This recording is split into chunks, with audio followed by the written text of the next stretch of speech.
परवानगी देतात आणि आम्ही शेतकरी न्याय मागायला आल्यावर आम्हाला पोलिसांच्या बंदुकीच्या गोळ्या घालतात, अशी दुटप्पी भूमिका चालणार नाही। येणाऱ्या काळामध्ये महाराष्ट्रातला शेतकरी तुम्हाला तुमची जागा दाखवून देईल। शेतकऱ्यांना देखील अडवलेलं आहे, आपल्याला सुद्धा आता कोणत्या कायद्याने आम्हाला अडवलंय?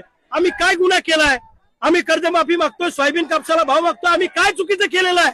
आम्हाला अडवण्याचा अधिकार नाही, परंतु इंग्रजापेक्षा सुद्धा भयानक पद्धतीने पोलीस प्रशासन वागतंय आणि सरकारच्या इशाऱ्यावर हे नाचतात।